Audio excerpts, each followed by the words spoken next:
The woods don't just hide things. Sometimes they remake them. Tonight, we're stepping into 6 true wilderness horror stories, each one a warning etched in bark moss and silence. A couple who found a warm, human-shaped lump on a midnight trail and ran before it stood up. A ranger who saw a deer's head placed like an offering, then watched the photo vanish from his camera. A hunter whose face showed up in a trail cam on something that wasn't him. And a figure in a clearing slowly learning how to become the man who saw it. These stories aren't about getting lost in the woods. They're about what finds you when the trail ends. What copies your face watches through the trees and waits just outside the firelight. This is High Scary Stories. Let's begin. Story 1, The Lump on the Trail. It started as one of those spontaneous ideas that only make sense when you're wrapped in the warmth of new connection. I had met Leah 3 weeks earlier at a bookstore cafe in Missoula. She was funny, quick to smile, and radiated the kind of energy that made you lean in without realizing it. After a few casual dinners, she suggested we do something different. "Let's go night hiking," she said, eyes sparkling.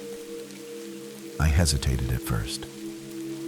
Midnight hikes in Glacier National Park weren't exactly my idea of safe fun, but Leah brushed off my concerns with a laugh and a wink. "We'll stay close to the trailhead," she promised. "And besides, that's when the mountains feel alive." I agreed, caught somewhere between nerves and curiosity.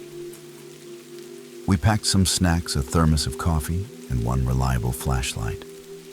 The stars were sharp and brilliant overhead as we drove deeper into the park. Once the paved road gave way to gravel, the world began to shrink, trees hemming us in the hum of the engine, swallowed by thick silence. We parked near a barely marked trail called Swift Creek, the kind only locals knew. The air was thin and crisp, a faint pine scent lingering with every breath. As we stepped out, the gravel crunched beneath our boots like bones underfoot. At first, everything felt strangely romantic. The path wove between tall silhouettes of spruce, the occasional branch catching starlight like a glinting wire. We talked in whispers without meaning to. It felt sacred somehow, like intruding would wake something ancient. Leah led the way, her jacket swinging slightly with each step. I stayed close behind, comforted by the sound of our shared rhythm.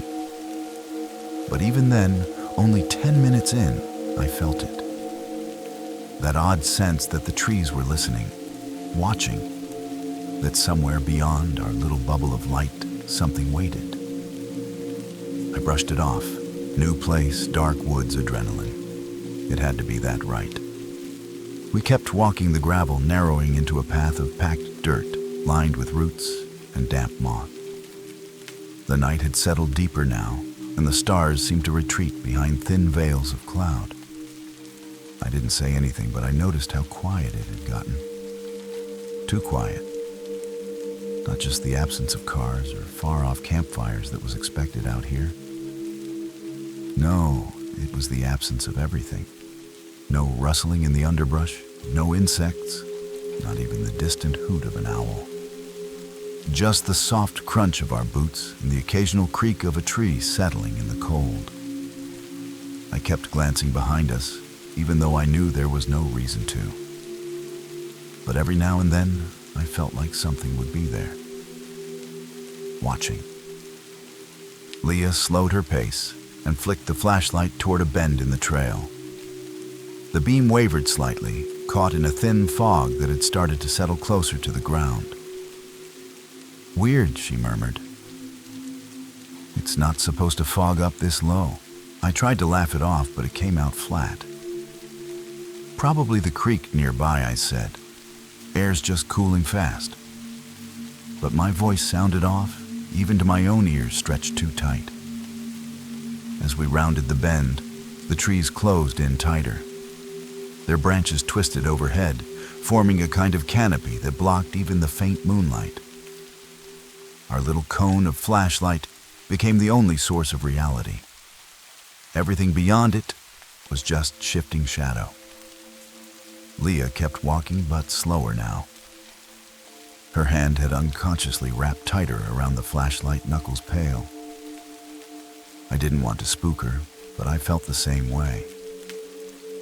There was a pressure in the air, not like weather, but like expectation, like something just out of sight was holding its breath. She suddenly stopped shining the light along the edge of the trail. Did you hear that I froze? My ears strained, but I heard nothing. That made it worse. She looked at me, uncertain now, like she'd just realized we'd pushed too far past comfort. We should probably turn around soon, I offered, trying to sound casual. She nodded, but didn't move. Let's go a few more minutes, she whispered just to the clearing. The word clearing gave me no comfort. My gut clenched harder with every step, but I followed anyway. The ground felt uneven now, like the forest had shifted slightly beneath us. The flashlight beam caught glints of something wet along the trail dew, or maybe something else. Each glint looked like an eye. We didn't speak. Whatever had made this night feel magical at the start had vanished, replaced by the strange sense that something was about to step onto the trail. Not behind us, not ahead, just there, waiting. Leah took another step forward, her flashlight sweeping the narrow trail ahead. The beam caught nothing but more trees, more dark, and more of that hanging mist that clung to our legs, like it was trying to pull us down. I stayed just a pace behind her, my mouth-dry heart knocking against my ribs with a rhythm I couldn't slow. That was when she stopped again, sharply this time, and I nearly bumped into her. "Don't move," she whispered. The flashlight had landed on something lying in the middle of the path. At first it looked like a bundle of fabric, maybe a discarded sleeping bag or gear someone had dropped. But then my eyes adjusted. The shape was all wrong, lumpy in places, concave in others, like it had collapsed in on itself. It wasn't gear, it wasn't a rock, and it wasn't moving. Leah didn't say a word. She crouched slowly, keeping the flashlight steady, illuminating the thing with a cold, unwavering beam. I wanted to stop her, to pull her back, but I was rooted. A sick electric sensation spread through my limbs. She reached out, not to touch it, but to gently push a stick against it. The end of the stick met resistance, then sank slightly, with a squish that turned my stomach. The smell hit us a second later. Not death, not quite.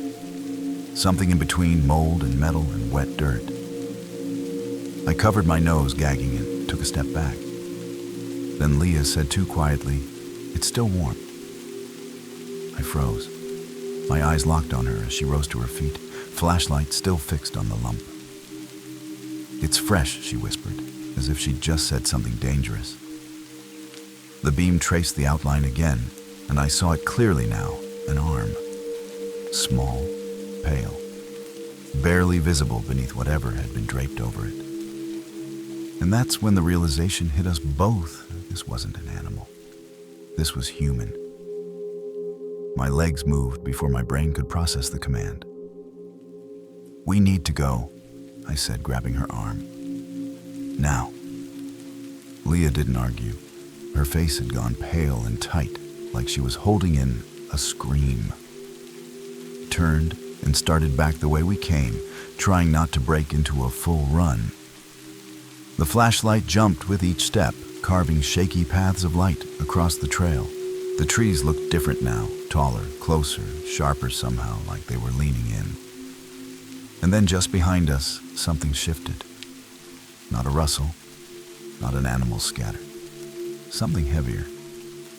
A footstep, slow and deliberate. We froze. My breath caught in my throat. Leah pointed the flashlight back down the trail, and the beam shook in her hand. Nothing. Just trees. The path. the lump now half shrouded in mist. I reached into my pocket for my phone, fumbling hands, trembling.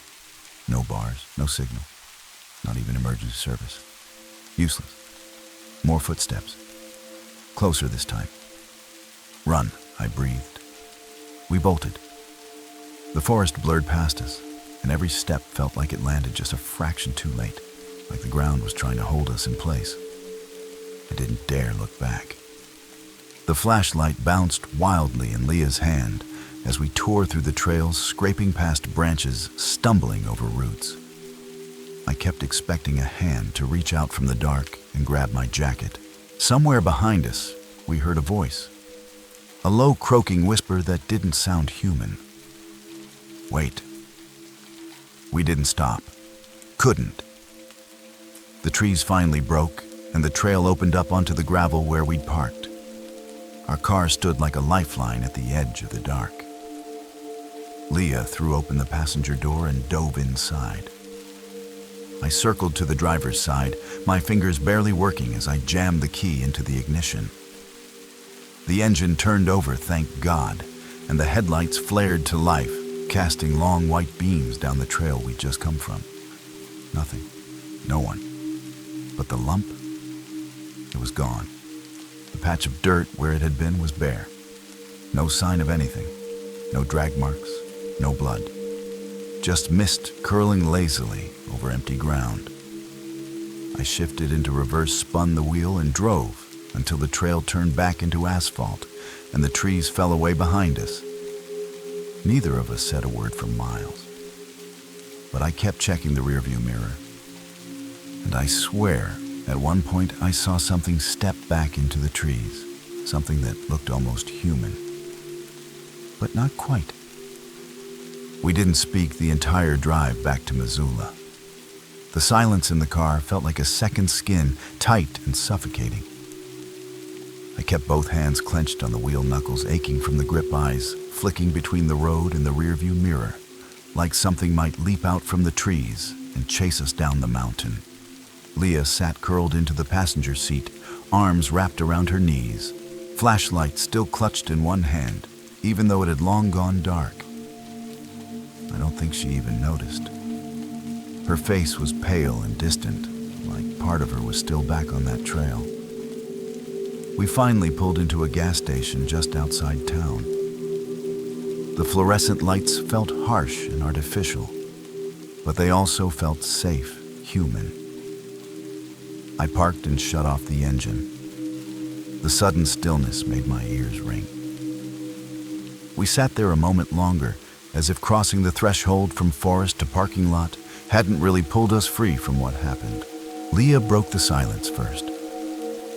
What the hell was that? I didn't have an answer.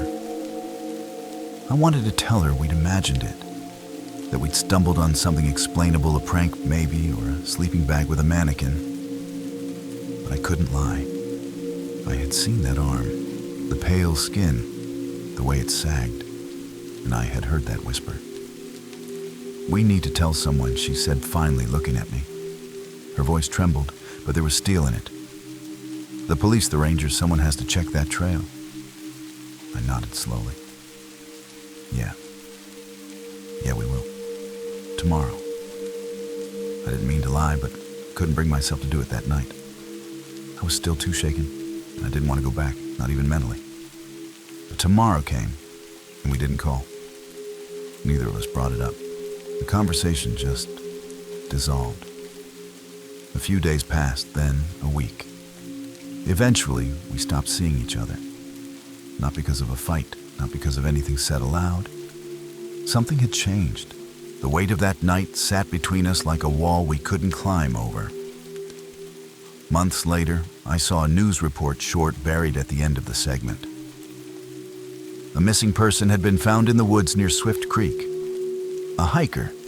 No foul play suspected. The report said she likely died of exposure. But I recognized her photo. I had seen that face before. On the trail. In the beam of Leah's flashlight. She'd been alive when we saw her. I dropped the remote, my stomach twisted. The words "no foul play" echoed in my mind like a joke with no punchline. I wondered if the voice we'd heard that night, Wait, had been hers. A last desperate attempt to speak before vanishing forever. I haven't gone back to that trail. I won't. I've deleted the GPS coordinates. I don't even take hikes after sunset anymore. Because even now, years later, I sometimes wake up in a cold sweat, thinking I hear that voice again just behind me, soft and pleading. And every time I do, I wonder what might have happened if we hadn't run. If we'd stayed. If we'd looked closer. If we'd listened. For a long time, I convinced myself it had all been a tragic coincidence. We stumbled onto a body panicked and fled, simple as that. But simple explanations never really stick when the nightmares don't stop. Every few months, I'd dream about that trail. Not the walk, not the forest, but the moment Leah shined the light on that lump. In the dream, it's always different. Sometimes the figure moves. Sometimes it sits up slowly. Sometimes it turns over and opens its eyes, my eyes. I wake up drenched in sweat heart hammering, and it takes hours before I trust the darkness again. Leah moved away about a year after it happened. I got a vague text saying she needed a fresh start somewhere without pine trees or fog or quiet. We've only spoken twice since then. Once to exchange a few polite words after a mutual friend's wedding invite, and once more late one night when I called her drunk just to ask, "Do you ever think about it?" There was a long pause on the line. Then she said, "Every day," and hung up. But the worst part didn't come until last fall.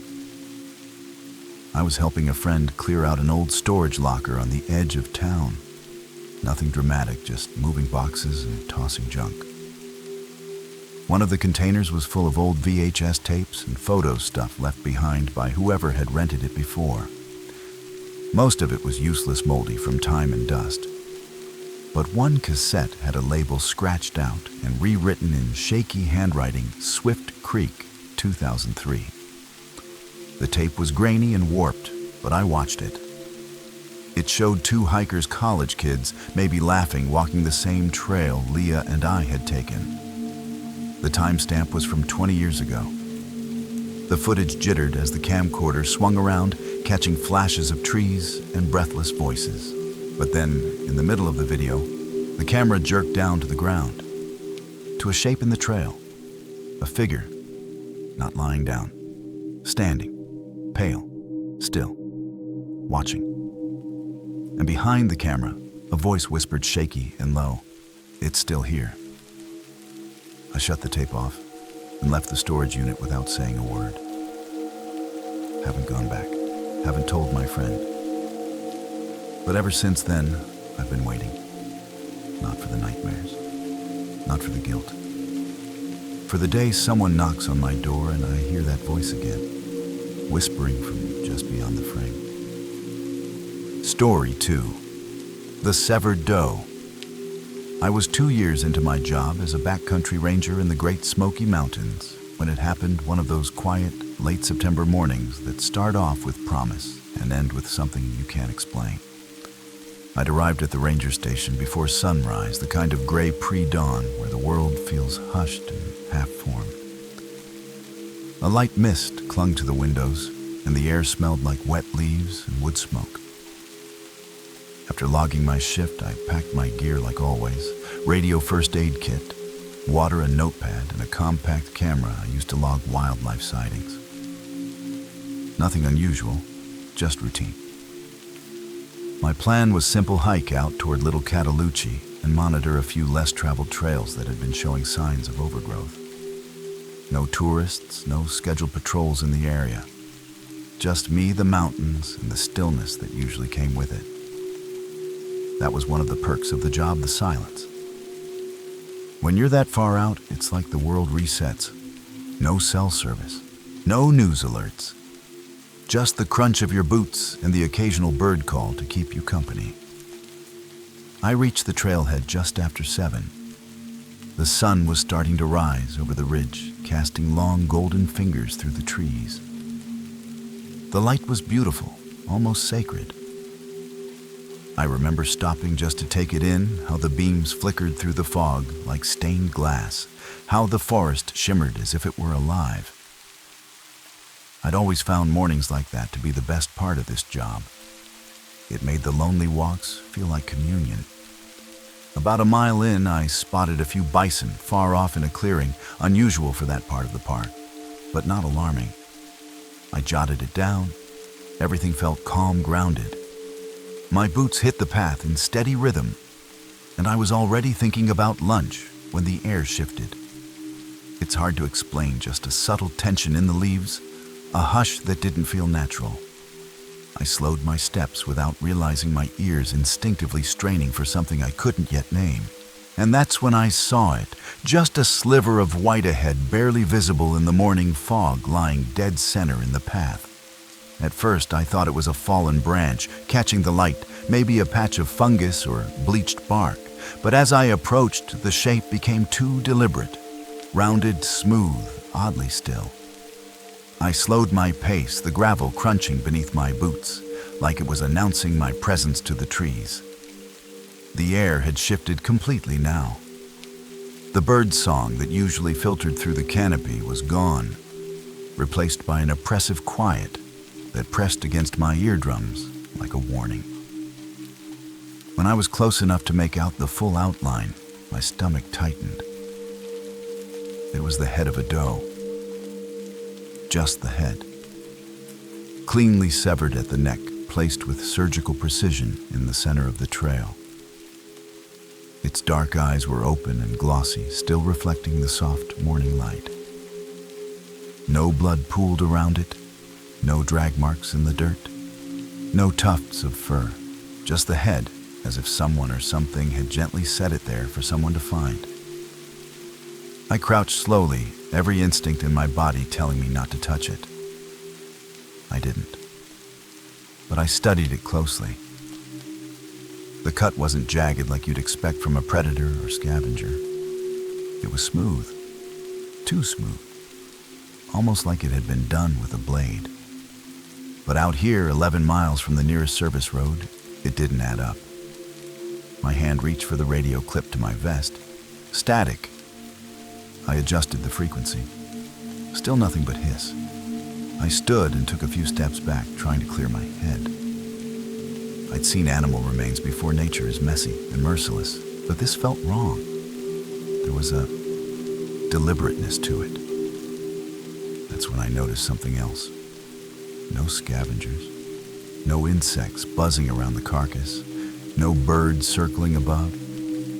Normally, even a partial kill would attract some kind of attention, but this felt sterile, untouched. The trees around me swayed ever so slightly, but I couldn't feel any breeze on my skin. It was like the forest itself was holding its breath. I pulled out my camera and snapped a few photos, the shutter clicking loudly in the quiet. Through the lens, the image looked even stranger. The eyes of the doe seemed brighter, reflective, almost as if they were looking back at me. I took another step back, and then I heard it somewhere deeper in the trees off the trail. A single sharp snap, like a thick branch breaking underfoot. Not an animal. Not random. It was the kind of sound made by something heavy. Something watching. I didn't wait to find out what it was. I turned and started walking quickly back the way I'd come, every nerve in my body prickling like I was walking away from something I'd never be able to unsee. The farther I moved from the doe's head, the more I expected to feel relief, but it never came. That unnatural silence followed me, clinging to my shoulders like wet wool.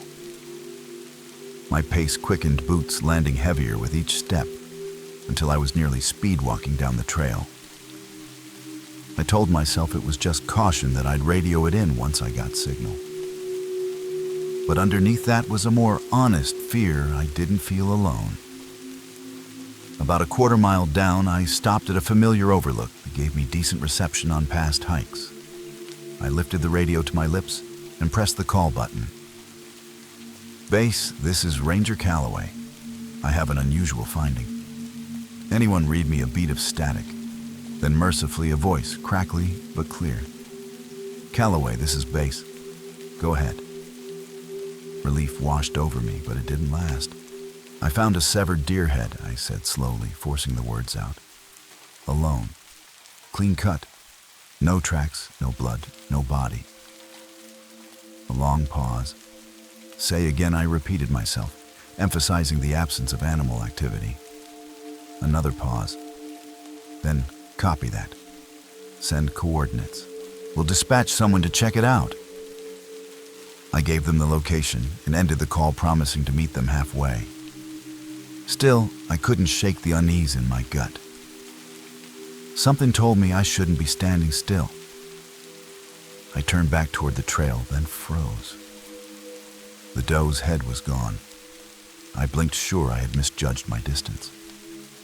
But the trail was bare. The moss-covered log beside it, the one I'd crouched near, was still there. But the head vanished. No trace, no blood, no indentation in the dirt. It was as if it had never existed. I felt a chill crawl up my spine. I pulled the camera from my pack and scrolled back through the photos I'd taken. There it was, the doe's head centered in frame. But something was off. I zoomed in. In the image, the eyes weren't just reflective. They were glowing. A dull amber glow, like an animal's eyes in the dark, but brighter. Too symmetrical. Too direct. Like they were staring at the lens. At me. And something else. In the distant background of the image, just barely visible behind a tree, was a shape.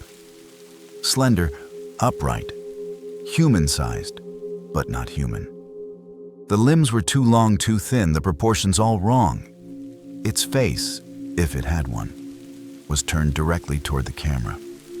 Toward me. I zoomed in until the pixels blurred. My hands shook. Suddenly, the woods didn't just feel quiet. They felt dead. I spun around, heart hammering, scanning the forest. Nothing moved, but I could feel something. A presence. Watching. Waiting. I jammed the camera back into my pack and broke into a run. Branches clawed at my arms.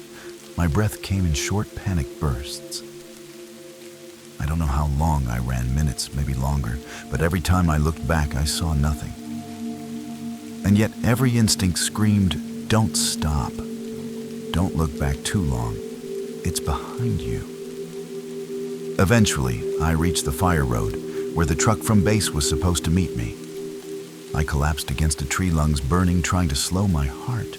Then I heard the truck engine, a dull rumble that felt like salvation. I ran to the clearing just as the parked vehicle came into view, the familiar green and white logo on the side. Ranger Ellis stepped out, Calloway. You look like hell. I tried to respond, but could only gesture toward my pack. The photo. Look at the photo, I gasped. He helped me sit on the truck bed while I retrieved the camera and handed it to him. He scrolled through the shots, brows furrowing. There's no picture of a deer, he said. I snatched the camera back, frantic. But the images were gone. Blank screen, no thumbnails, no glowing eyes, no figure in the trees. Just empty memory. I swear, I said, barely holding it together, it was there. Ellis looked at me like he didn't know whether to believe me or call someone. You need rest, man, he said gently. Let's get you back to base.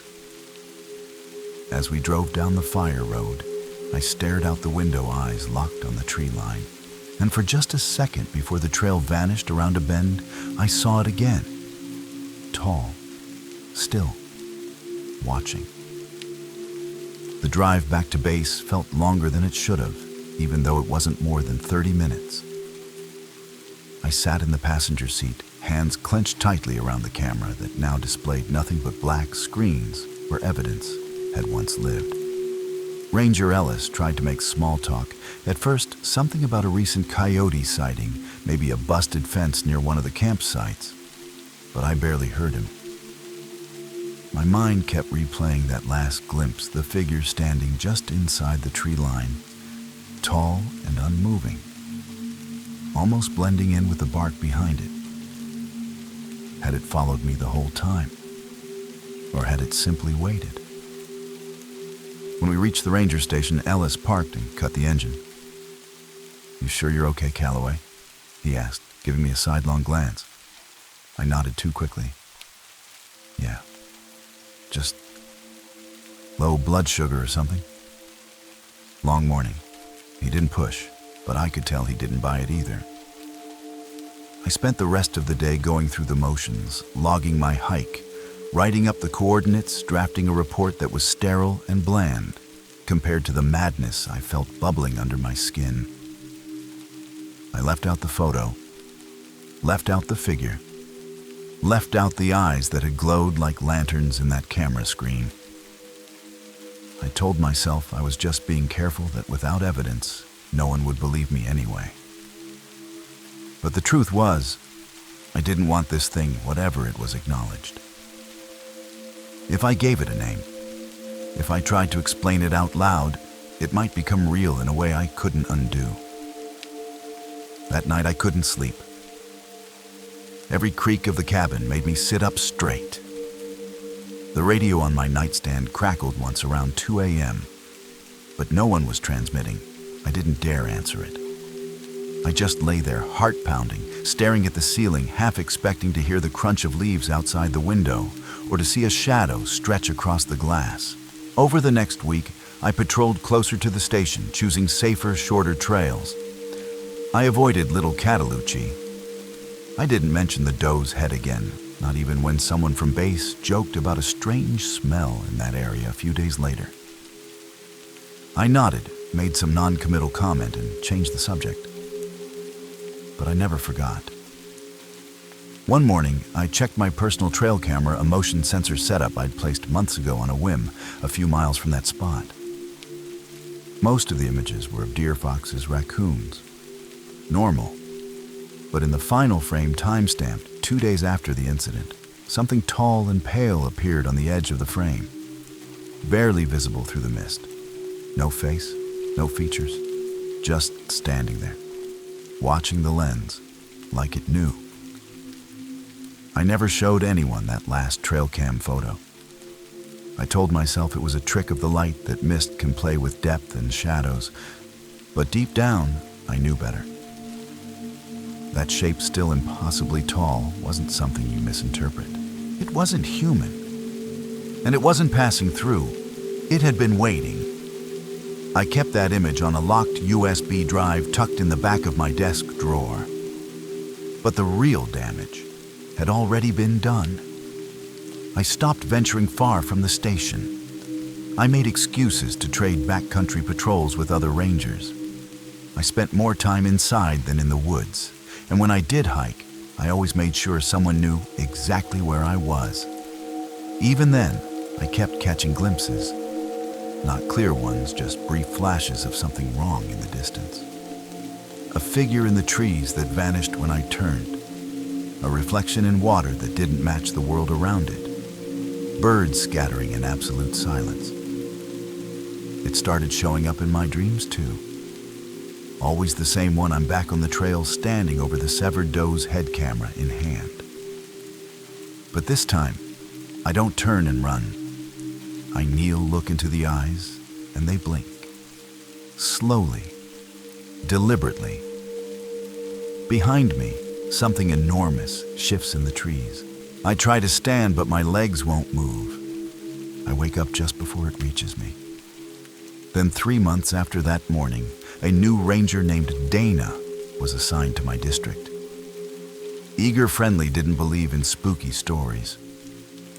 She asked about patrol loops one afternoon, and I heard myself say it before I could stay away from Little Cataloochee. She smiled like she thought I was joking. Why you afraid of bears? I wanted to tell her everything. About the head, the photos, the eyes, the thing. But I just stared at her for a second too long, and she stopped smiling. 2 weeks later, she didn't check in. after a solo hike. We found her backpack near a ravine, everything intact, radio still on, but she was gone. No tracks, no struggle, just the same dead silence. And not far from the pack, another doe's head, perfectly placed, perfectly clean, and facing the trail. Story 3. The Hollow. I was 16 when I first started hunting on my own, just me and my .22, heading out before sunrise with a thermos of weak coffee and a pocket full of cheap bullets. My family had a small property tucked into the edge of Ouachita National Forest in Arkansas, a stretch of dense trees, uneven ridge lines, and hollows that twisted deeper than most folks cared to explore. My dad always said those woods had a personality, beautiful in the light, unpredictable in the dark. I used to roll my eyes when he said stuff like that, but part of me liked the idea. It made every trip feel like a conversation. That October morning, I had one gold bag, a few squirrels. I'd spotted a gold mine of them a few days earlier near an old dry creek bed, lively little things barking and bouncing across branches like they owned the place. I figured if I got there early enough, I'd get a clean shot or two before they scattered. So I slipped out just after 5, leaving the house in that heavy silence only pre-dawn brings. No music, no engines, just the sound of frost crunching under my boots and the occasional creak of tree limbs settling from the cold. The deeper I went into the woods, the more the outside world seemed to fade. No phone signal, no roads, just the forest breathing around me. I passed the rusted fence line, then the downed pine tree that marked the start of the hollow. It wasn't on any map, just something my dad had named years ago when he was a boy. A natural dip in the land, hidden by thick brush and half-fallen trees. He always told me not to linger there. Too long said it held echoes. You'll hear your name before you see a soul, he once muttered over breakfast. I thought he was being poetic. Turns out he wasn't. The entrance to the hollow looked different that morning, darker, quieter, like the shadows clung a little heavier to the trees. The air cooled fast as I stepped down into it, the sunlight filtering through the canopy in slivers too narrow to warm the ground. Still, I kept moving slow and deliberate, scanning the branches above for movement. That's when I noticed something odd. The squirrels were gone. Not a single bark, not a single twitch of a tail. Just dead stillness, like the forest had swallowed its own sound. I paused near a dead oak, one I always used as a marker. The leaves around it crunched like normal, but the echo wasn't right. It bounced too far, like I was suddenly standing in a much larger space than what I could see. I thought maybe I was just spooked, too much coffee, not enough sleep, but my grip on the rifle tightened all the same. I called out softly just to ground myself. All right, where are you guys? It was dumb talking to squirrels, but even dumber was what happened next. Every squirrel in the hollow stopped at once. I didn't hear them scatter. Didn't even hear the rustle of them leaping through trees. 1 second they were there, light movement in the canopy, and the next nothing. Like someone hit mute on the forest. I turned slowly, scanning the treetops. No branches swaying, no birds, no wind. Just the hollow holding its breath. That's when I heard it, a low crunch behind me, maybe 10 yards off. I spun around, rifle raised. Nothing. No deer, no hiker, no obvious source. But something had stepped on dry leaves. Something big. The kind of weight that doesn't belong to a raccoon or a fox. I backed up slowly, eyes wide, heart thudding in my ears. The forest remained motionless, like it was waiting to see what I'd do next. Took a step to the side, circling the dead oak for cover, and that's when I saw it barely visible through the trees, halfway down the slope. A shape, upright, taller than any man I'd ever seen. It wasn't moving, just standing there, half shrouded in shadow. Broad shoulders, long arms that hung too low. I couldn't make out a face. I don't even know if it had one. But it was watching me. I felt it like heat, like pressure in my chest. My hands started to shake. I whispered Dad, half expecting some dumb joke, but nothing answered. The thing stayed frozen. So did I. And then it crouched. The movement was smooth, too smooth. No hesitation, no stiffness, just a fluid drop to the forest floor, like it had done it 1,000 times before. That's when I knew it wasn't human. Whatever it wasn't pretending to be a person. It simply wasn't. The way it crouched, limbs folding in strange angles, legs bending just a bit too far, arms sweeping out like feelers. It felt wrong, like watching a puppet whose strings had been cut and rearranged by something that didn't quite understand how people work. I didn't breathe. My finger hovered over the trigger, not out of readiness, but out of sheer panic. My mind screamed at me to run, but my legs had turned to concrete. The thing tilted its head, not fast, not dramatic, but slow, deliberate, like it was studying me, testing me. And then, in one impossible motion, it launched itself sideways into the brush, still crouched, moving fast, faster than anything that size should be able to move. I heard no heavy stomping, no crashing through branches. Just the quiet sound of something massive, weaving through the woods like a shadow. I finally bolted. I turned and ran, my boots slamming into the forest floor, lungs already burning, the trees a blur around me. I didn't dare look back. Every instinct told me if I did, it would be right there, inches behind me. I sprinted toward the edge of the hollow, toward the rusted fence line, praying I could find my way back out the way I came. But the trail felt different now. Twisted.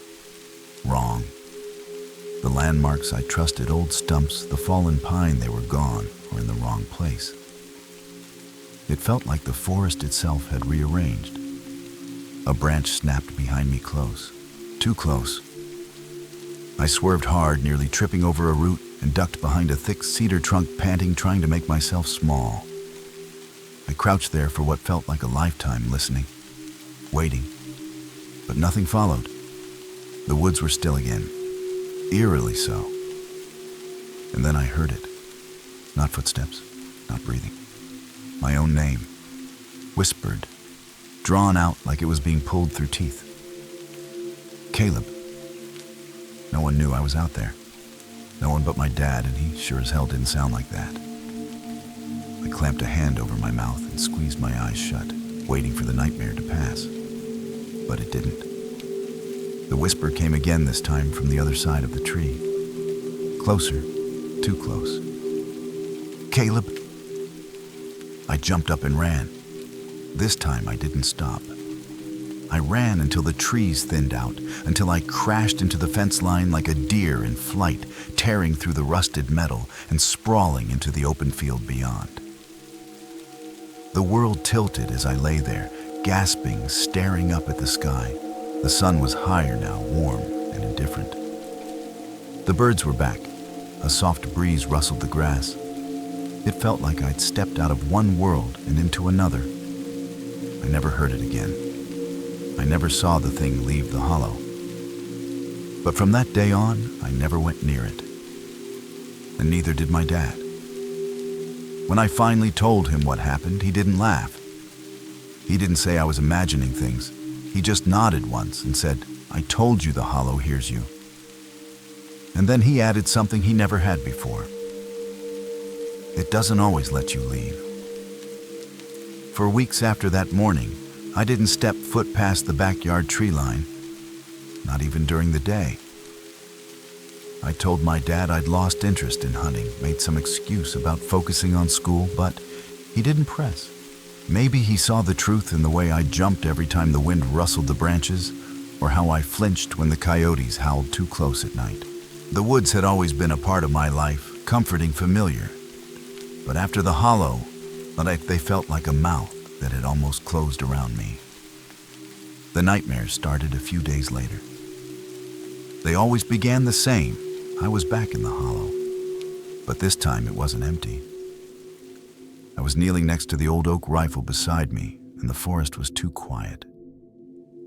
Then the whisper would come, not loud, not angry, just soft, dragging like something wearing my name instead of saying it. Caleb.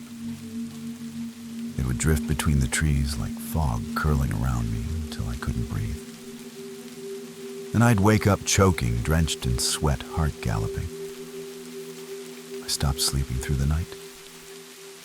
One evening, I finally worked up the nerve to tell my uncle he was a retired game warden, the no-nonsense type who thought every mystery could be explained with logic and a loaded shotgun.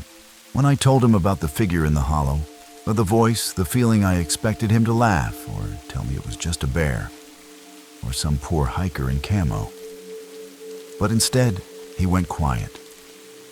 He leaned back in his chair, folded his arms, and said, "Your dad ever tell you what happened to his cousin Eddie?" I shook my head. He went missing in that hollow. Long time ago. Before you were born. They never found him. Just his pack torn open. Your dad doesn't talk about it. I felt cold all over. Like the thing in the woods had roots deeper than I realized. Later that week, I took my camera and tried to convince myself to go back just to the edge, just enough to prove it was all in my head. I stood by the rusted fence for 10 full minutes before I heard it again. Not the voice. Just the silence. Heavy, absolute. Like a lid slowly sealing shut. I turned and walked home without taking a single photo. And I haven't gone back since. It's been almost 10 years since that morning in the hollow. And still, I can't talk about it without my voice tightening. I live in Fayetteville now, hours away from that old property. But the memory clings to me like bark under the fingernails. Some nights, even here in the city, I'll wake up to that silence. Not noise, silence. The kind that presses in from all sides and leaves your ears straining for anything. Footsteps wind your own heartbeat, just so you know you're still here. A few months back, I got a call from my dad. He was thinking about selling the land. Said it had become more of a burden than anything else. I didn't argue.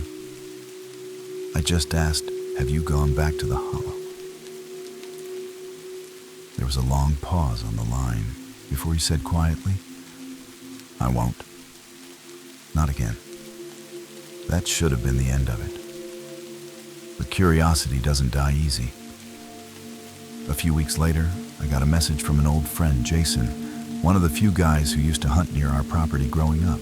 He sent me a photo with no caption, just an image. It was dark grainy, taken from a trail cam he'd placed on the south side of the hollow after he picked up some strange movement alerts. At first glance, it looked like a distorted blur between two trees.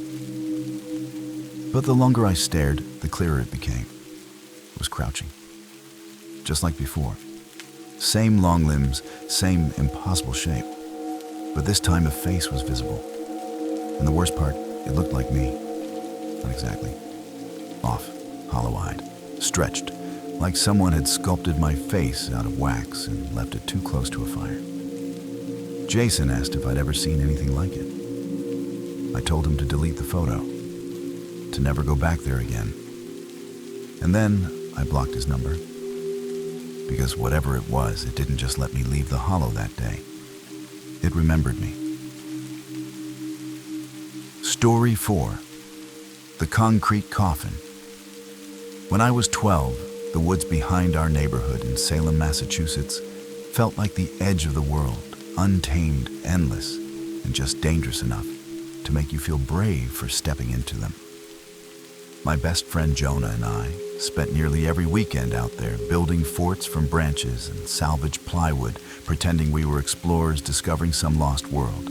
Our parents thought we were harmlessly burning daylight, but to us, it was sacred ground, our kingdom. One Saturday morning in late spring, we followed a deer trail deeper than we'd ever gone. The underbrush was thicker than usual, the kind of bramble that stung your arms and snagged your clothes. But Jonah had heard rumors from his older brother about something weird out there. Statues. He'd said broken ones, like a fairy garden that got nuked. That was all we needed to go looking. After an hour of trudging through brush and swatting at mosquitoes, we stumbled onto a strange clearing. It was quiet. The kind of quiet that didn't feel natural. The ground beneath our feet was softer carpeted in deep clover, and at the center of it all stood a ring of tiny stone statues, knee-high fairies perched on crumbling mushroom pedestals. Some were missing heads, others had shattered wings. Their little faces were cracked or erased entirely, like time had sanded away their expressions. I remember thinking it was like walking into a dream that had already started rotting. But what really caught our attention was what stood behind them. At the far edge of the clearing was a massive block of concrete, weathered and vine-covered, half sunk into the earth. It was rectangular, coffin-shaped, and maybe 6 feet long. No carvings, no plaque. Just dead gray stone stained with age and shadowed by the trees. Jonah looked at me, eyes wide. "Think it's a grave," he whispered. I didn't answer. I just stepped closer, heart thudding in my chest, feeling something shift in the air. Something about that place didn't want us there, and we were too young to listen. The closer we got to the block, the stranger everything felt. The air was thick, not hot, but heavy, like it had weight to it. Jonah kept fiddling with the zipper on his hoodie, a nervous tick I recognized. "Maybe it's just an old septic tank," he muttered, but even he didn't sound convinced. I didn't say anything. I was too busy staring at the vines that curled over the top of the slab. They looked like fingers knotted and old, clutching the edges, like they were trying to keep something in. I knelt beside it and ran my hand along the surface. Cold, rough. The cement was cracked in places, but not from natural weathering. It looked like something had pushed against it from inside. Faint lines ran along the seam of what might have once been a lid, and between 2 breaks in the stone, I thought I saw something, a shallow carving barely visible beneath the moss. Not a word. A symbol. Something circular intersected with 3 sharp lines, like teeth. Jonah crouched beside me and traced it with his finger. "We should open it," he said, only half joking. But when I looked at him, I saw that same expression he wore the first time we climbed the water tower, excited but scared. Daring himself. Daring me. We found a thick branch and tried to wedge it into the crack. The lid didn't budge, not even a tremor.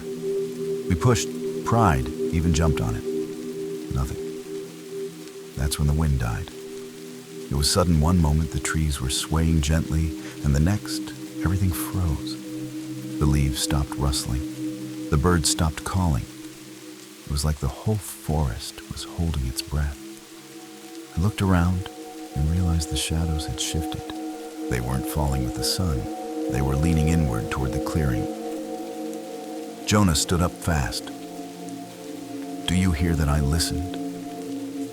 Nothing. But I felt it. A low vibration deep in my gut. Not a sound exactly, more like the kind of pressure you feel before a thunderclap or a landslide. We looked at each other, and neither of us had to say it. We needed to leave. We backed out of the clearing, eyes still on the slab, the statues at our sides, like silent witnesses. I didn't turn my back until the clovers gave way to dead leaves again. And even then, I felt eyes on my neck. That night I dreamed of stone faces turning toward me, blank, cracked, and smiling. We didn't talk about the clearing for a while after that. Not because we forgot it haunted us quietly like a whisper you only hear when everything else goes still. But neither Jonah nor I wanted to admit how much it got under our skin. We went back to our usual spots near the creek, built a new fort by the rusted water tower, and joked like nothing had changed. But something had. I caught him staring off more than once, eyes fixed in the direction of those trees. And I'll admit, I had the dreams too. Always the same, standing in the clover field surrounded by shattered fairy statues, with something beneath the concrete slab thumping slowly, like a heartbeat buried under rock. A few weeks passed, and one Saturday, Jonah showed up at my house with a backpack full of tools, crowbars, a camping mallet, even his dad's old hatchet. "Let's open it," he said, voice flat. I stared at him, waiting for the grin, the punchline. But he didn't blink. "You've been dreaming about it too, haven't you?" I didn't answer. I just grabbed my flashlight and followed him back into the woods. By the time we reached the clearing, the sky was an overcast gray that dulled the forest into muted greens and browns. The clearing looked exactly as we'd left it, carpeted in clover, surrounded by silent trees, the statues standing like mourners in some forgotten graveyard. But the slab was different. The vines had peeled back. Not all of them, just enough to reveal the full seam of the lid and that carved symbol at its center. This time the lines were clearer, sharper, almost fresh, like someone had traced them again recently. We circled it in silence, the way people circle something sacred or cursed, half hypnotized, half horrified.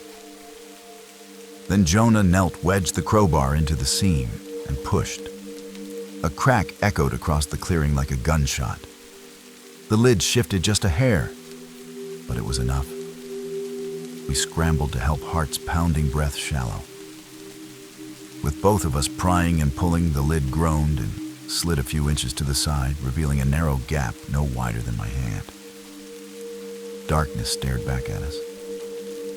Not the kind of dark you get at night or inside a cave. This was thick, wet. It felt alive. It felt... Jonah leaned in with the flashlight. "I don't see anything." Then the light flickered. Once, twice. Dead. He smacked it, cursed, but it wouldn't turn back on. I reached into my pocket for my backup, clicked it on, and pointed it into the gap. That's when the smell hit us. Rot, earth, something old. I staggered back, gagging, but Jonah stayed crouched. "Something's down there," he whispered. I can hear, and then something moved. A scraping sound. Not fast, not violent, just deliberate, like fingernails dragging across stone. Jonah froze. The color drained from his face. "Did you hear that?" he asked, not looking at me. I did, and I couldn't move. A low groan echoed up from the slab from inside, like something stirring from a very long sleep. Then a thud, soft but unmistakable, as if something had shifted weight in the coffin. That's when the wind came back hard and sudden, blasting through the trees and knocking two of the fairy statues clean off their pedestals. They shattered on the clover like glass, and in that moment, we both broke. We ran. Through bramble, over roots, tearing at branches like they were trying to hold us back. I lost my flashlight somewhere in the scramble. Jonah dropped the crowbar. We didn't stop until we reached the edge of the woods, lungs burning, legs trembling. We didn't speak on the walk home, not a word. But that night, I dreamed again. This time, the lid was gone, and something was standing where it used to be. After that day, everything changed. Jonah stopped coming around. He'd always been the brave one, the kid who jumped first to ask questions later, but now he wouldn't even text me back. I saw him at school, but he avoided my eyes. We didn't sit together at lunch. He quit the weekend hikes entirely. When I finally cornered him by the lockers, he just muttered, "We shouldn't have opened it," and walked off without another word. I didn't blame him. I didn't go back into the woods either, not even to our usual spots. The whole place felt different now, like the trees had shifted closer to the property line. Sometimes I'd sit on the back steps at dusk and swear I could hear a low groan riding the wind faint and drawn out like the sound of something heavy dragging across stone. I kept telling myself it was just a memory, my mind playing tricks on me. But it never stopped. Then came the night the Clovers showed up. It was 2 weeks after we opened the slab. I woke up to the smell of earth, wet, fresh, and too strong for a bedroom. I stumbled out of bed, flipped on the light, and froze. On my desk, scattered across my geometry homework in the base of my lamp, were a dozen tiny clover leaves. Still green, still damp. Like they'd been plucked straight from that clearing and placed there gently, deliberately. I didn't sleep the rest of the night. The next day, I told my mom I was sick and stayed home. I spent hours staring at the window, half expecting to see a shadow standing at the tree line waiting, watching. Nothing came. But later that afternoon, I got a call from Jonah's mom. She sounded frantic. Jonah was gone. Vanished. No note, no message. His window had been left cracked open. His shoes were still by the door. The cops looked for 3 days. They searched the neighborhood, the old trail paths, the woods, including the clearing. They found nothing. Not the statues, not the slab, not even the clover patch. Like it had never existed. I knew better. I knew exactly where Jonah had gone, or been taken. And to this day, I live with the weight that maybe if I hadn't run, if I'd stayed, if I'd listened longer, it wouldn't have been him. It would have been me. Years have passed, but the memory of that slab still clings to me like cold cement. I left Salem the moment I graduated, moved out. West, changed my number, never looked back. Or at least I tried not to. But some things don't stay buried, no matter how far you run. Jonah was never found. No body, no belongings, nothing. Just a name on a missing persons board and a family that slowly stopped answering questions. The police chalked it up to a runaway. But I knew better. Every time I closed my eyes, I saw that clearing. The shattered statues, the gap in the stone, and the thing I never told anyone, the last frame my flashlight caught before I dropped it. A hand, thin, gray, reaching upward from inside. I've kept that secret buried deep, too scared to revisit it, too ashamed to share it. But last month a package arrived at my apartment in Portland. No return address, just my name written in block letters across the front. Inside was an old disposable camera, the kind we used to take on hikes. My hands shook as I peeled back the wrapper. It was Jonah's. His handwriting was on the sticker, Spring Break, the Kingdom, our nickname for the woods. I didn't want to know. I should have thrown it out. But I had the film developed. Most of the shots were what I expected: trees, blurry branches, some clover fields. But the last 3 frames chilled me to my core.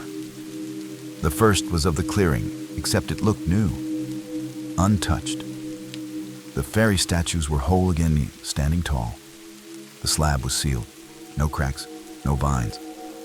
The second was taken inside someone's room, a bedroom, familiar, mine, and the third was a photo of me sleeping, taken from just a few feet away. The clover was on my pillow.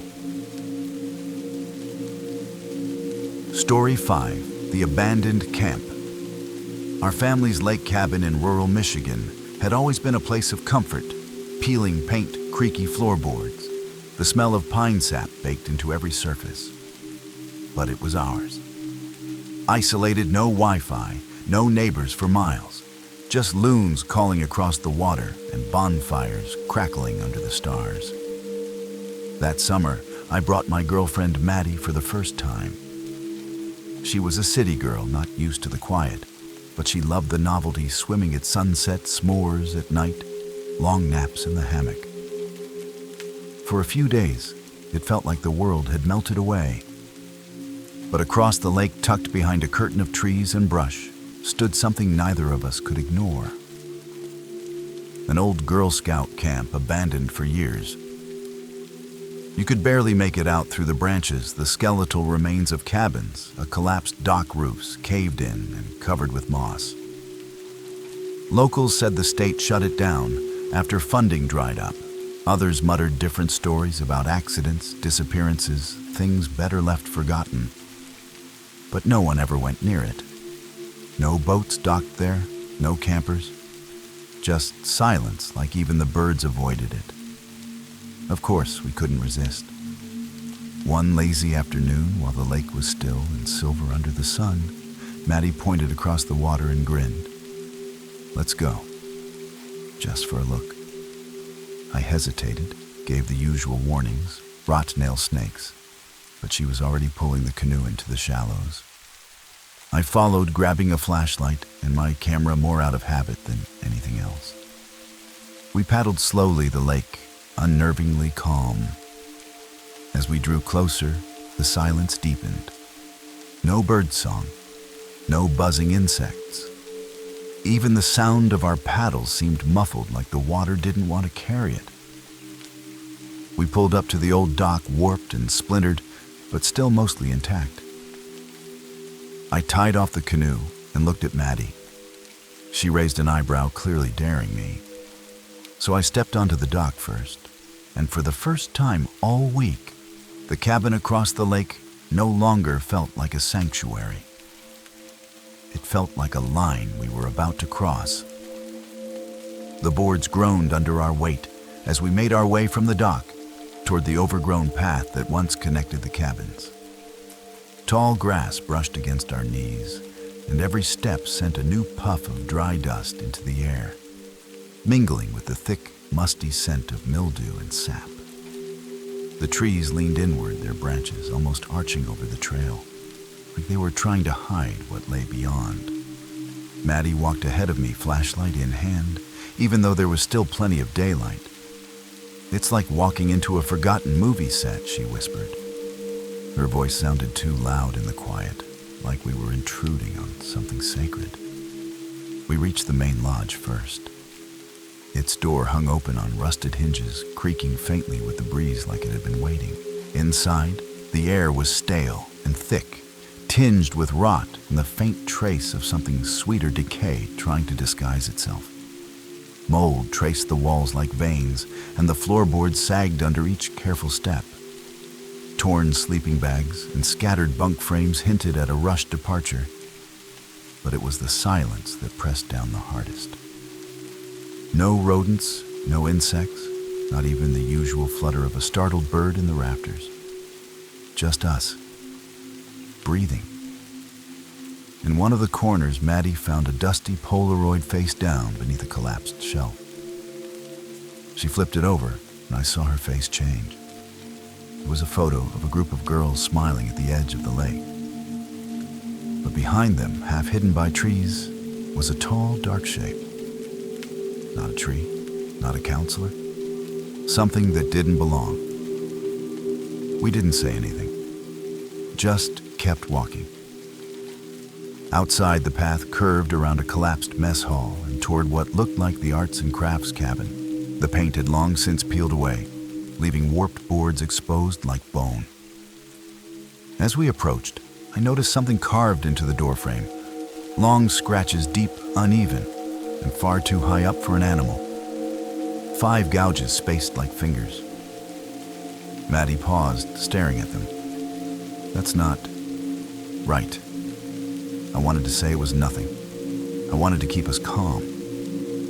But I felt it too, that weight in the air, the growing certainty that we weren't just trespassing on abandoned land.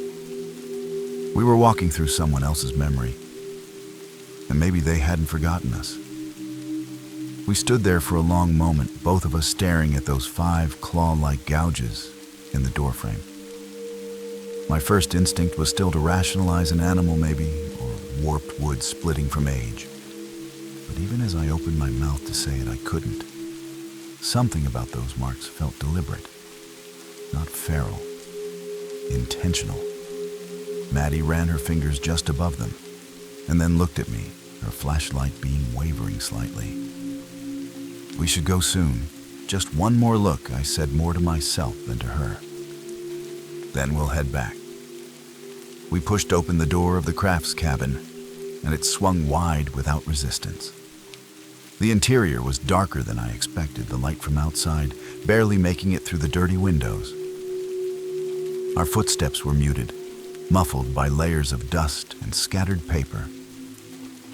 A faded mural lined the back wall, bright splashes of color that had once been flowers and smiling suns, now cracked and smeared like they'd been crying. There were more Polaroids on the wall, pinned haphazardly to a corkboard that sagged with moisture. I stepped closer, my stomach tightening. All the photos showed smiling girls just like the one Maddie had found. Same uniforms, same camp insignia, same stretch of lake behind them. But in every single photo, everyone there was that same tall, dark figure, sometimes near the edge of the trees, sometimes behind a cabin. Once in the background of a group shot, it was standing between two girls. None of them seemed to notice it. I turned to tell Maddie we were leaving now, no more exploring. But she was frozen in place, flashlight aimed toward the far end of the cabin, her eyes wide. "Did you hear that?" she whispered. I didn't at first, just the wind outside brushing across the warped roof. And then I did. Footsteps above us, slow, heavy, crossing the second floor, except this cabin didn't have a second floor. We both backed toward the door, trying to stay quiet, but the footsteps followed us overhead in perfect sync. When we reached the doorway, a loud thump sounded directly above, like something massive had dropped to the rafters. Maddie bolted. I followed, stumbling out into the clearing just as the cabin behind us groaned. Not from age, not from wind, from something shifting inside. The door slammed shut behind us with a force that rattled the windows. We didn't speak, just ran.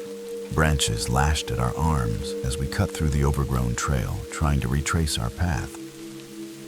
The dock came into view, and the canoe bobbed slightly in the water, like it too was ready to leave. We reached it, gasping hands, shaking as we fumbled with the rope. And then we heard it again, those same heavy footsteps, but this time behind us. Closer, not running, just walking. Slowly, confidently. I didn't dare look back. We pushed the canoe into the shallows and practically dove in. I grabbed the paddle and didn't stop moving until the camp was a shrinking shadow behind us. The lake water, usually calm, now felt too still, like something was holding its breath beneath the surface. Only once we were halfway across did Maddie speak. Her voice was barely above a whisper. It wasn't just the footsteps. I glanced at her, still paddling hard. "What do you mean?" She turned the flashlight off, letting the shadows settle around us while we were in that cabin. "I saw something in the window, watching us." Her voice broke. It didn't have a face. We didn't speak the rest of the way back across the lake. The wind had picked up, stirring tiny ripples on the surface, and every sound, the slap of water against the canoe, the creak of the paddle felt magnified, like the lake itself was listening. When we finally reached the cabin dock, we didn't even bother tying up the canoe. We jumped out, ran up the hill to the porch, and slammed the door behind us. I locked it without thinking, even though the nearest living soul was miles away. Inside, the cabin felt colder than it should have been. Maddie wrapped herself in a blanket and curled into the corner of the couch, trembling. I made tea mostly to give my hands something to do, but it sat untouched on the table between us. Every few minutes, I glanced out the window toward the black line of trees across the lake. I half expected to see that figure standing there, right where the camp met the shore. But there was nothing. Just shadows. That night, sleep came in fragments. I'd close my eyes and drift only to jolt awake at the creak of the cabin settling with a whisper of wind through the eaves. Once around 3 a.m., I thought I heard something scrape across the porch just once, faint like a nail dragged along wood. But I didn't check. I didn't want to know. We packed up the next morning, left 2 days early, no questions asked. Maddie didn't even argue. The whole ride back to town, she stared out the window, silent. Her fingers picked at the threads of her hoodie eyes, fixed on some far point beyond the treetops. I called the local ranger station a few days later, just to ask, casually. I said I'd been hiking and noticed that the old Girl Scout camp looked unstable. The man on the line went quiet for a long moment. Then he said, "That camp's been gone for over a decade, burned down in a lightning fire. Nothing left but concrete footers and some warped metal." I hung up, didn't call back, because I know what we saw. The cabins, the Polaroids, the claw marks, the footsteps, that thing in the window. I don't care what the records say or what the locals believe. That camp is still out there, and something is still waiting. It's been 4 years since Maddie and I paddled away from that cursed shoreline, but the camp never really let us go. We broke up a few months later, not because we didn't care about each other, but because we couldn't look at one another without remembering. We tried pretending it hadn't happened, told our friends we'd just grown apart. But something changed in both of us after that summer. A kind of quiet that clung too tight, an edge we couldn't shake. Sometimes I'll wake in the middle of the night and swear I hear water lapping against wood, even though I live in a third-floor apartment. I've thrown out 3 clocks that all stopped at 3:17 a.m., the same hour I heard that scrape on the porch. And I still see it sometimes. Not clearly, just in reflections. A tall, stretched shape behind me in glass, always just a second too late to catch directly. Last week I received a padded envelope in the mail. No return address. Inside was an old sun-bleached Polaroid. It showed me and Maddie sitting at the edge of our cabin dock, something I don't remember anyone ever photographing. We looked young, tired, uneasy. And behind us, across the lake, barely visible in the tree line, that figure, tall, watching. The photo was dated 2 weeks ago. That's the thing no one tells you about the wilderness. Sometimes it doesn't forget. Sometimes it follows. Story 6. The Stranger in the Clearing. I was never afraid of hiking alone. In fact, it was the only time I ever felt fully at ease, just me, the trail, and the steady rhythm of boots crunching dirt. That September, I took a long weekend off work and drove north toward the Allegheny National Forest. The leaves were just starting to turn bleeding gold and rust through the canopy. I parked my Jeep at a primitive trailhead, shouldered my pack, and stepped into the trees, not planning much beyond 3 days of solitude and silence. The trail was narrow, barely maintained, which suited me just fine. I wanted wild, raw. I had topo maps and a compass in my bag, though I rarely needed them. The woods had a pulse, and after enough time, you start to feel where it's leading you. That first day, I hiked about 10 miles and passed a dry creek bed and an old logging road choked with saplings. I found a nice spot beside a ridge, a natural bowl ringed with beech trees, and set up camp. Hung my bear bag, boiled water, watched the sunset through the branches. As dusk settled, the forest changed. Not in a threatening way, not yet. Just quieter.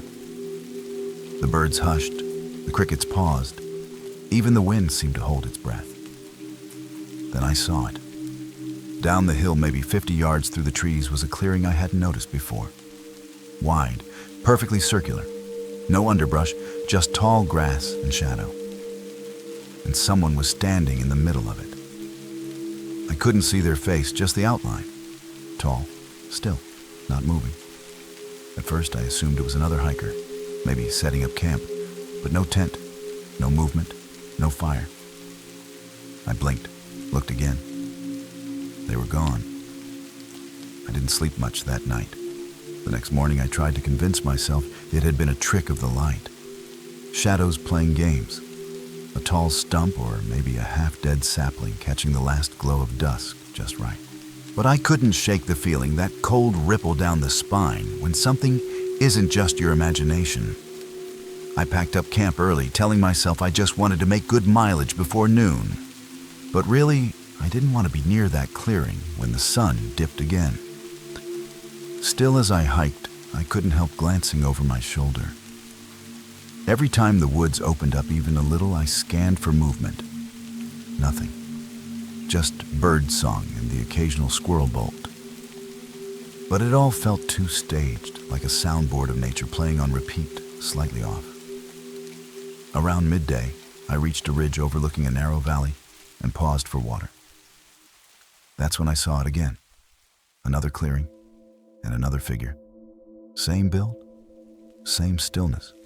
Just standing in the center of the open space, far below me, perfectly upright. No gear, no backpack, no reason to be there. I raised my binoculars. The figure's face was wrong. Not distorted, not monstrous. Just blank, like someone had molded a face but never finished it. No eyes, no mouth. Just shallow impressions where features should have been. Then it tilted its head just slightly, like it knew I was watching. I dropped the binoculars. I should have turned around then. Hiked back, cut my trip short. But something in me locked up. Pride, maybe? Or fear of looking foolish if I admitted I was scared of a shape. So I pressed on. But that night, everything changed. I made camp deeper in the woods, miles from where I saw the figure. I didn't build a fire. Just crawled into my tent as the last light faded and zipped myself in like a child hiding from monsters. I lay there in the dark, clutching my pocket knife, listening to the wind rattle the trees. And then just past midnight, I heard footsteps. Not an animal. 2 feet. Slow, deliberate. Crunching leaves, circling my tent. Once, twice. Then silence. I didn't move, and I didn't sleep. By the time dawn broke, my limbs ached from lying in that same rigid position all night. Every sound had become a threat, every breath a negotiation with my instincts. I don't think I slept more than a few minutes at a time. But as the sky turned from black to slate gray, and the birds finally returned to their morning routine, I forced myself to unzip the tent and crawl out. Nothing. No tracks, no broken branches, no sign anyone had circled the campsite. But I knew what I'd heard. It wasn't a dream. I could still feel the press of the footsteps in my chest.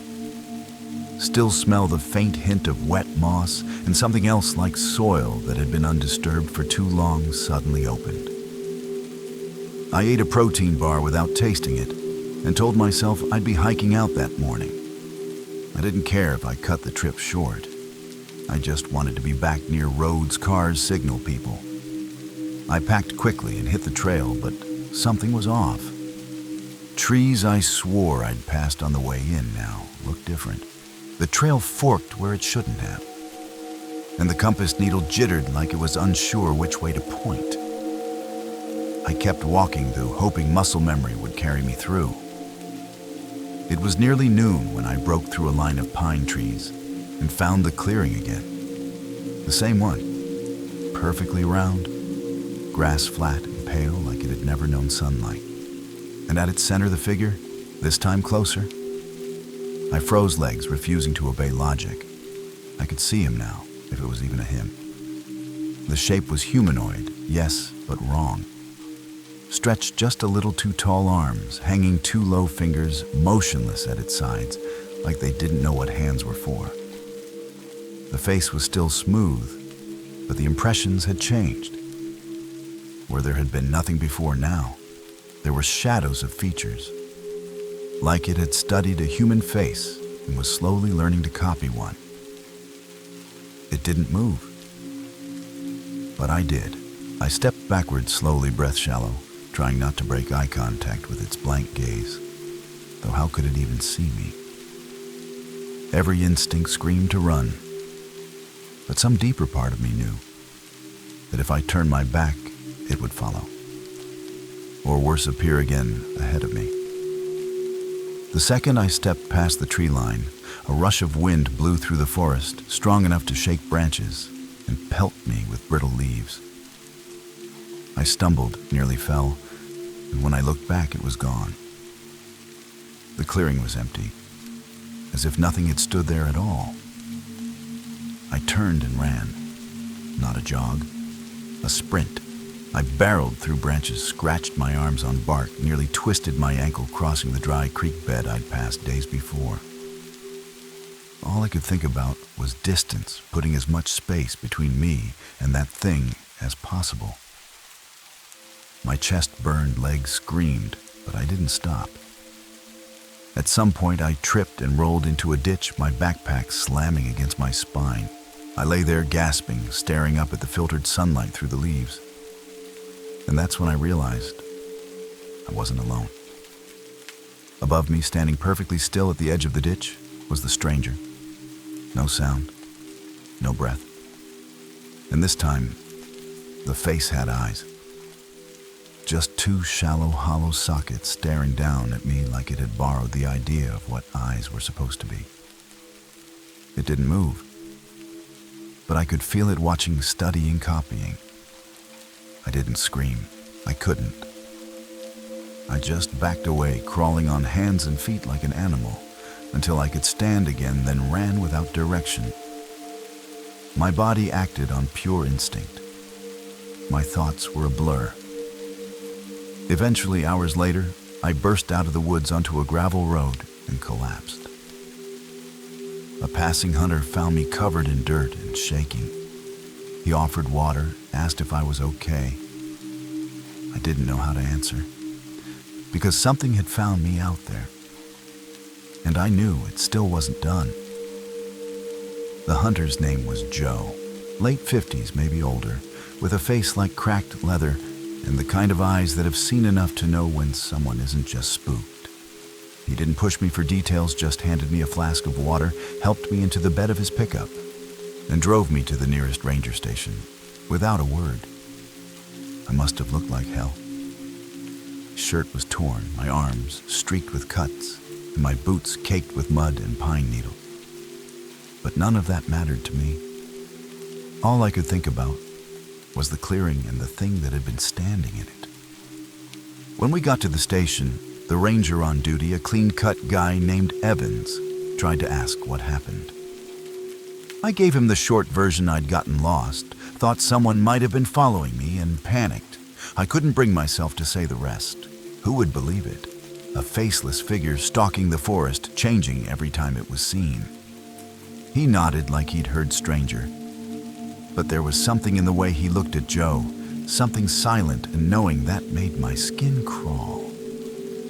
They gave me a granola bar, checked me for ticks, and eventually drove me back to my Jeep. It was exactly where I'd left it, untouched, a ghost from a simpler version of me who'd walked into the woods expecting peace and quiet. I left that day, drove straight home, didn't even stop for gas until the light was screaming. But the aftermath didn't stay in the forest. That night I dreamed of the clearing, of standing inside it.